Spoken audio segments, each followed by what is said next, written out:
Yes, Don, you are a liar. Don, you are a cheater. Don, you are a rapist. And I'm not scared to tell it into your face. Bad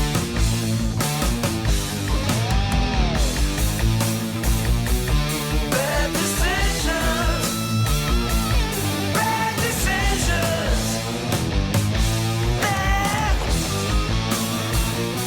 Welcome back to the Bad Decisions podcast. My guest today is Beatrice Coyle. In 1993, Beatrice was a young Swiss beauty queen who was invited to New York to compete in Donald Trump's American Dream pageant. She says that trip changed her life forever. Beatrice alleges that Donald Trump sexually assaulted her at the Plaza Hotel. She says that Jeffrey Epstein introduced himself as Trump's best friend and targeted her immediately afterward. She has since accused Ivana Trump of playing a role in introducing young women into these circles. She says she has spent decades carrying these stories.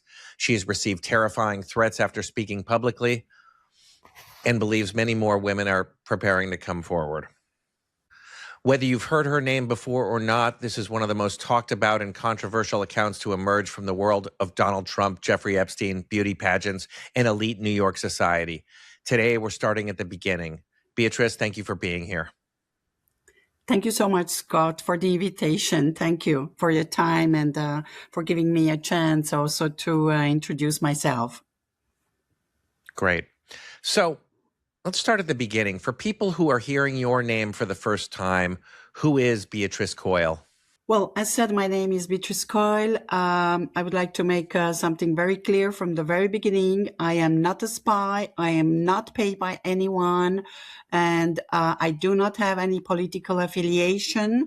And yes, I am Swiss. And yes, I am neutral. This is something very important because many of the people write me comments and remarks on Insta, among others. And I think this is very, very important for me to say this today. And then otherwise, more personally to me, I'm polyglot, I'm cosmopolite, I'm a bank executive. I attended 2 major beauty pageants, Miss Switzerland, Miss Europe, and of course the famous Donald J. Trump American Dream pageant. And I am a victim, a survivor, a witness of the era of elite predators of the 90s.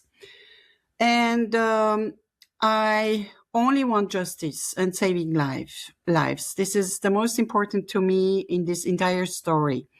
And my story is not a gossip story. My story is a geopolitical story. And this is also another major point so that people understand it has nothing to do with gossip.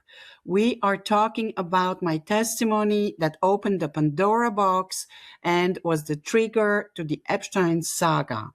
And all this said, most importantly, also, I would like to mention 3 things. I love life, I adore fondue, and I am not suicidal, so that people got it.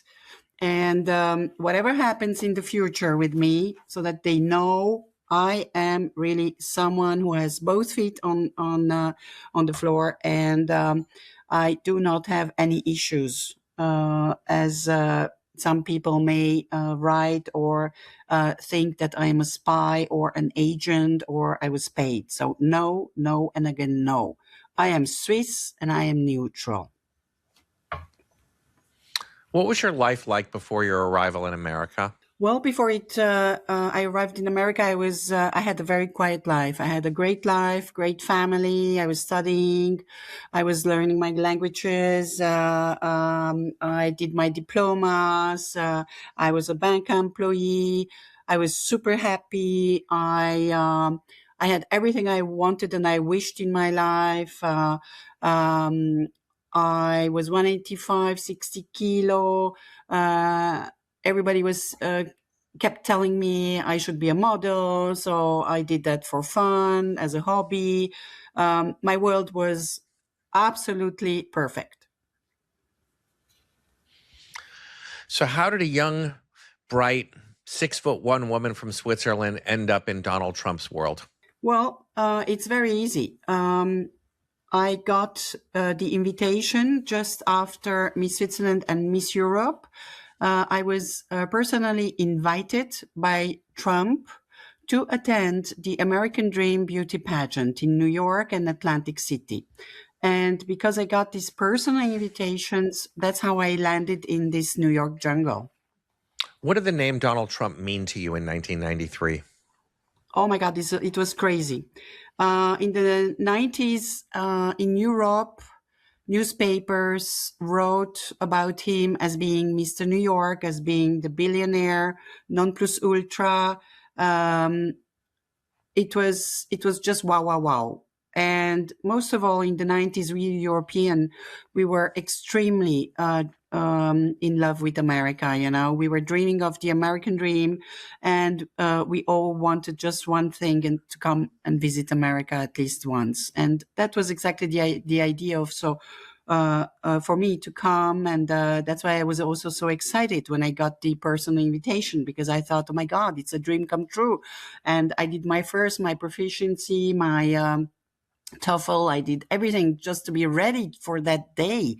And I was excited, and everybody around me was excited, and everybody was telling me, oh my God, lucky you, you know, lucky you for America, lucky you for New York, lucky you for Trump. So you can imagine the excitement, you know, and then it came out totally differently. What were your dreams at that time? At that time, my dream was absolutely not being a beauty queen. It was nice to have because I was tall, I was blonde, I was good looking, I was skinny, super skinny, only 60 kilo, 185. So it was, how should I say? It was like a great gift that I had, but I was not really aware of it. But people reminded me a lot about the chance that I had, the way I looked, you know. Yeah, when you arrived in New York, what did you think might or was about to happen? I expected a beauty contest, just like Miss Switzerland and Miss Europe. I did not expect anything else than a normal international competition.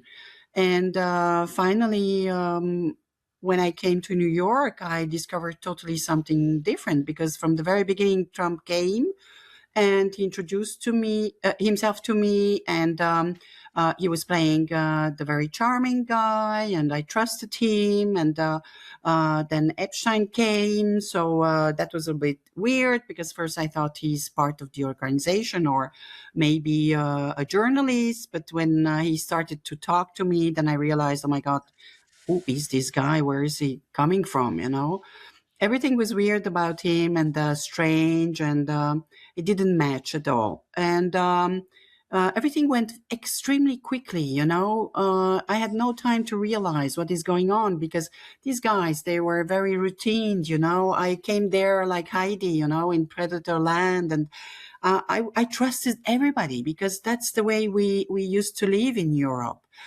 And when he sent me this person from his entourage, and I followed him blindly, totally blindly, because I trusted him and I believed him when he said we will continue this conversation later on, you know. And it was all a question of trust. And so I went, and when I landed on the upper floors, and when he brutally sexually assaulted me, I was in shock. I didn't even think about 1 second that something like this could happen with him, to me, you know, it was an orchestrated ambush. I had no time to think, but they knew what they were doing, because finally afterwards I realized that I represented nothing but fresh meat to him, you know. And this is the way he reacted. This is the way he lived. And I didn't know all that, because the newspapers never wrote about anything strange that would go on in New York. And because of that, I just followed blind. And I have fallen into this ambush that was organized, orchestrated, and planned with Jeffrey. And you have to imagine that at this one beauty contest, there were 3 predators: Trump, Epstein, and the third guy, very famous. And the 3 of them were using this beauty contest as a playground. And Trump paid and financed this beauty pageant, and he allowed the other predators to come and just take what they wanted. And the 3 of them had the same method. They had this famous sentence that they kept saying, the 3 of them: I will take care of you. You just need to pack, and come, and all expenses are paid. And for me, I had my diplomas, my languages. I was a bank executive. Why should I go into a deal like that? So thanks God, I escaped Epstein, but I couldn't avoid the trap that Trump organized for me. And I was just not prepared to this kind of scenario. I not even in my worst nightmare, it was impossible to me to imagine that I go in a foreign country and then I get attacked by Trump, who became Jekyll and Hyde within seconds. And what is also very, very strange is that they were organizing 3 events. And the first one was the Trump beauty pageant. Then there was the Trump party at Mar-a-Lago. And then there was another 3rd event. And finally, I declined those 2 other events. But all in, there were about 150 girls who were supposed to attend these 3 events. In other words, these 150 girls, they were also 150 potential victims. And now you can do your maths. What that would mean for 1 month, for 1 year, or 10 years. So these guys, they just knew what they were doing. They were organizing and orchestrating all these events, and they just took what they wanted. And we had no idea that it was a trap and it was an ambush. Beatrice, if you're comfortable, would you step by step walk us through that evening? Well, both with Epstein and with Trump, the ambush. Well, that's the most difficult part.